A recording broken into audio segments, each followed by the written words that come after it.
Amigos del Círculo Magenta, estamos el día de hoy aquí con ustedes, Alejandro Fuentes, director en Código Magenta, y Rodrigo Carvajal, director editorial de Código Magenta. A ver, señores, si esto fuera un partido de béisbol de los que tanto le gustan al señor presidente, estaríamos hoy cantando el segundo strike. Así es. El primero fue la reforma el freno a la reforma eléctrica, el segundo ahora es el freno a la reforma electoral. Y creo que el señor presidente se está desesperando. Está claro que no le gustó nada, la veía venir, ya lo sentía, pero no es lo mismo que te digan ahí viene a que ya llegó. Y eso se vio claramente en la forma o en las formas en las que aplicó pues, el famoso Plan B, que lo hizo unos cuantos minutos, una hora, después de que se había rechazado en el Congreso la reforma electoral. Una acción en la que evidentemente ni siquiera los morenistas, todos, estuvieron de acuerdo, los aliados y algunos morenistas, porque solamente llegaron a 269 votos contra 225. Y en este contexto, Rodrigo, ¿qué nos comentas? ¿Qué sientes que pasó? Y sobre todo, ¿qué va a pasar ahora que el Plan B famoso es aprobado? Y es un plan que básicamente es un recorte presupuestal precisamente para el INE. Lo grave de la reforma electoral es que esto exhibe que el presidente Andrés Manuel López Obrador no se está deteniendo entre los contrapesos y ante los límites que marca la Constitución. Vamos a poner en perspectiva lo que sucedió la madrugada del miércoles. A ver, el presidente López Obrador envió una iniciativa cuyo contenido era desconocido para absolutamente todos, con excepción del secretario de Gobernación, Adán Augusto López. Se presenta esta iniciativa sin discusión, sin pasar por comisiones, sin los trámites legislativos correctos, y se sube al pleno en una votación fast track. 300 páginas que no se leyeron. 300 páginas que no se leyeron. ¿Y cuál es el contenido ahora que ya hubo un poco más de tiempo para analizar lo que dice? A ver, básicamente es un recorte significativo y una compactación de la estructura del INE. Básicamente es también quitarle los dientes de la fiscalización al Instituto Nacional Electoral y decir, a ver, el principio rector y la exposición de motivos de esta iniciativa es garantizar el derecho de autoorganización y autodeterminación de los partidos políticos. Es decir, es una iniciativa a modo para el modus operandi de Morena y para que la autoridad electoral, en este caso, la dirección de fiscalización, porque antes era la unidad técnica de fiscalización y ahora la quieren transformar en una dirección ejecutiva de fiscalización, no tenga las herramientas suficientes para castigar elementos de dinero paralelo, para castigar, por ejemplo, desvío de recursos públicos, que esto incluye la participación de funcionarios en actividades A ver, Rodrigo, electorales. pero me estás diciendo que todo esto que estás mencionando y citando son exactamente cosas contrarias al discurso del presidente, que dice que era para evitar que los dineros sucios llegaran,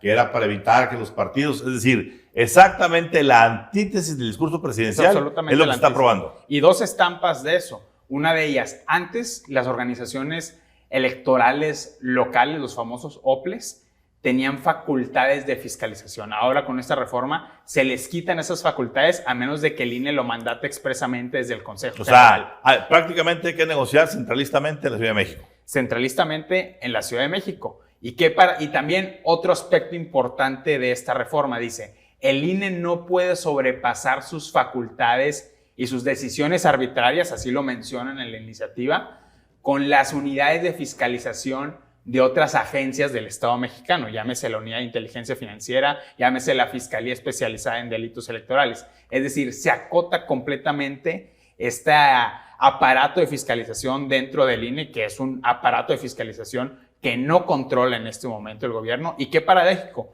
que una de estas instancias, la Unidad de Inteligencia Financiera, que digamos que va a competir en funciones ahora con la nueva unidad de fiscalización del INE, esté dirigida precisamente por Pablo Gómez, uno de los autores y uno de esta nueva reforma electoral. Alejandro, el presidente mencionó un recorte de 3.500 millones de pesos de acuerdo al Plan B. Me llama la atención porque esos 3.500 millones, pues prácticamente estamos hablando de que son el 60 o 70% de lo que se gastó en la famosa marcha del acarreo. ¿Cuál es tu opinión de esta fast track para hacer lo que está haciendo. 3 elementos preocupantes. Recordemos que el presidente en la campaña tenía la bandera de descentralización. Si se acuerdan, se iba a llevar las secretarías incluso de Estado a todos los estados del país. Siguen ¿no? ahí donde están. Entonces, hay una clara desdén hacia la federalización de todo lo que sucede en el país, la centralización. Y este movimiento es claro. Y en elecciones, en un país tan grande, tan complejo, donde los institutos electorales estatales llegaron a tal grado de sofisticación. Recordamos nosotros que hemos esperado resultados electorales y que tenemos que esperar que lleguen resultados. Aquí en Nuevo León pues no es tan complicado, pero en estados como Oaxaca, en estados como Guerrero, en estados como Chiapas, fue todo un éxito esta sofisticación que se dio en los institutos. Sí. Número 1, la centralización.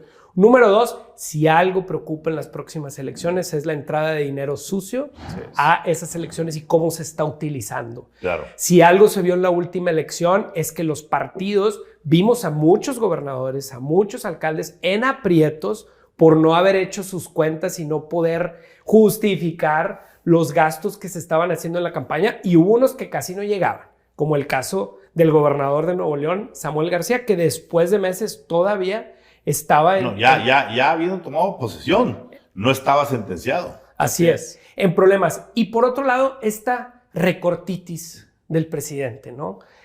Para él... No, a ver, Alejandro, por favor, nos ha costado demasiado acuñar el término austeridad franciscana. Franciscano como sea, el presidente...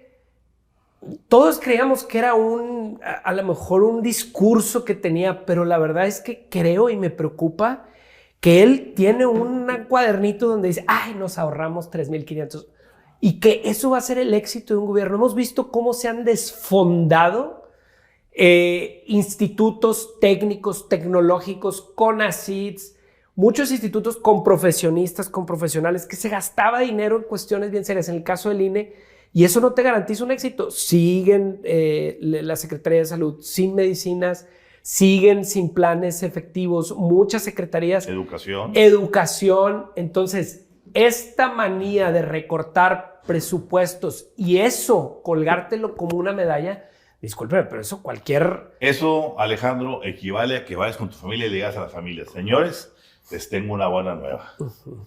Este mes nos quedaron el 30% de los ingresos en la cuenta del banco. La mala, nada más comimos la mitad. Así es. Entonces, y eso no lleva a ningún lado. Al contrario, sí, lleva a un despeñadero en donde, para mí, la preocupación más grande ahorita de lo que estamos viendo tiene que ver con la reacción posterior que va a tener el presidente, porque Andrés Manuel es un animal político y sabe que este segundo strike es la antesala del tercero, que es un ponche. Sí. Entonces, él sabe que tiene que dar él ahorita por lo menos un toque de bola de aquí a la elección del Estado de México y de Coahuila para poder mantener el momentum electoral al 24. Sí. Porque si vemos abiertamente, dentro de Morena, la corcholatización que traen está completamente desorbitada. Y ahorita nos platicarás un poquito las estructuras y todo lo que está pasando. Y número 2, pues tenemos el caso más emblemático de todos, que es el de Ricardo Monreal, está, pues literalmente, así como diríamos también en béisbol, en 3-2 para sacarlo del bullpen morenista y a ver en qué equipo ficha, Rodrigo. A ver, el aspecto de Ricardo Monreal es fundamental porque ya avisó que en el Senado, a diferencia de la Cámara de Diputados, no va a haber un fast track, es decir, se va a estudiar en comisiones, van a pedir opiniones de expertos. Esto pinta para que ni siquiera se vaya a resolver este mismo año, sino que incluso pueda pasarse hasta el 2023, como lo está solicitando se va a la Suprema oposición. Corte. Bueno, eso es antes. E incluso si se llega a aprobar, ya la oposición está diciendo lo que el presidente quiera hacer requiere mayoría calificada. No se puede hacer por mayoría simple y eso implica, además por la violación al proceso legislativo dentro de la Cámara de Diputados, imponer una acción de inconstitucionalidad y que en última instancia lo defina la Suprema Corte de Justicia de la Nación, que para echarlo para atrás se necesitaría el voto de 8 ministros. Y que dicho sea de paso, para cuando corresponda a eso, estaremos en el proceso del relevo del presidente de la Corte y todo el rejuego de intercambio a todos los niveles del máximo organismo judicial del país. De la reforma electoral se desprende toda una marea de intereses encontrados.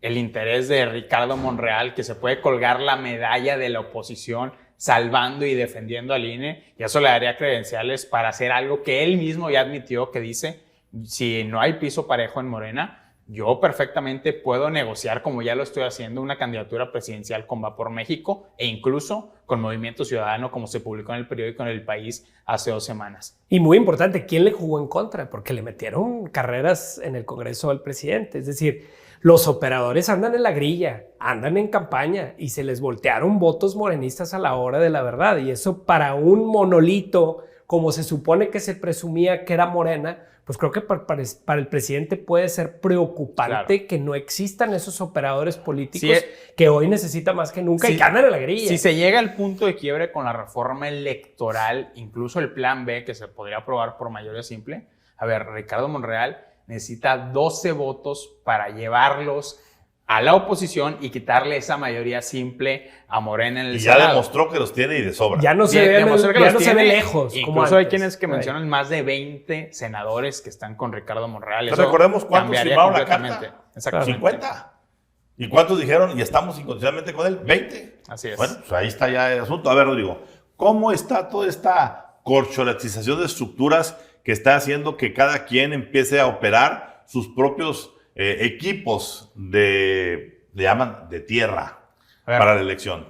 Lo que fue la marcha del presidente en favor de la Cuarta Transformación fue una movilización total a favor del proyecto de Claudia Sheinbaum, y quienes asistieron a esa marcha, en su mayoría, se han asumido como tales. Pero ahora Marcelo Ebrard está levantando la mano, está diciendo, a ver, señores, yo no solo soy el canciller, no solo soy el secretario de Relaciones Exteriores, yo también tengo peso en Morena, y lo que voy a hacer es voy a construir una estructura que me permita tener un aliado no afín al proyecto de la 4T y afín al proyecto Morena, sino afín directamente a Marcelo Ebrard. Dice, en todos los más de 260 distritos electorales que existen en este país. Es decir, Marcelo Ebrard ya se está movilizando. La pregunta es, ¿de dónde va a salir el dinero? Tanto en el caso de Claudia Sheinbaum como en el caso de Marcelo Ebrard. A ver, Alejandro, ¿no es un contrasentido que por un lado el presidente esté hablando de purificar el INE y de hacerlo realmente limpio, anticorrupción y todo,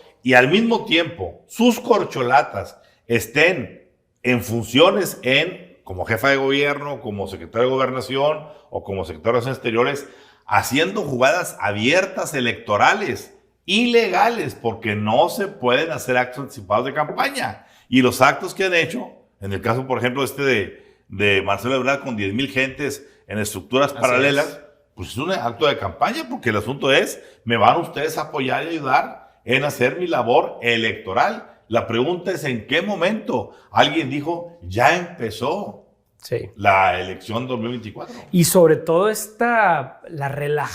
relajamiento del INE como este árbitro duro. Yo recuerdo hace 3 años, cualquier candidato estaba apanicado de que cualquier acto que hiciera pudiera parecerse como un acto de campaña anticipado porque podía castigarte el INE. Ahorita hay es una fiesta total de política donde ves a Claudia Sheinbaum pidiendo vacaciones en todo. O sea, el Instagram de Claudia Sheinbaum parece más de alguien que está recorriendo el país a una jefa de gobierno. Y ves el mismo caso de Adán Augusto retratándose con quien puede. Y ya, pues, el mismo Marcelo Ebrard fue el que reconoció y dijo, el presidente nos dijo que nos moviéramos, que generáramos exposición y que nos moviéramos. ¿Habráse visto eso? Ni en tiempos del PRI, Ramón. Claro, totalmente de acuerdo. Oye, Ramón, pero qué paradójico es que se está violando una ley electoral que se diseñó como respuesta a la derrota de Andrés Manuel López Obrador en 2006. Es decir, estas reglas electorales donde hay un alto nivel de restricción a que funcionarios públicos puedan participar y puedan expresarse incluso en los procesos electorales, se debe a los reclamos que hizo el equipo Andrés Manuel López Obrador después de su derrota en 2006. Claro. A ver, yo concluyo diciendo que lo que tenemos ahorita es un personaje beisbolero que tiene múltiples personalidades. Le encanta ser el dueño del equipo, como lo es de Morena. Claro. Así es. Le encanta ser el entrenador del equipo. Claro.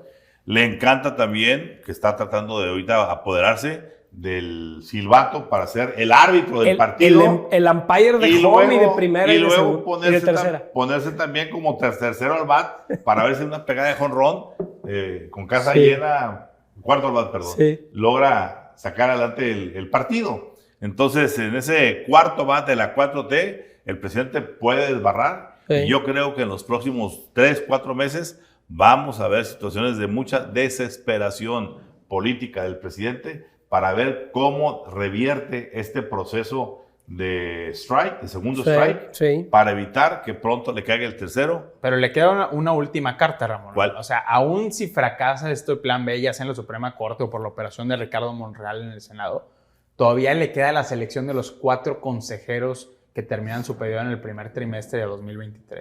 Es decir, la salida de Ciro Murayama y de Claro. Lorenzo Córdoba. Doctor Lorenzo, sí. Vamos a ver quiénes van a llegar en su lugar y cuál va a ser la recomposición de fuerzas dentro del Instituto Nacional Electoral, incluso sin reforma.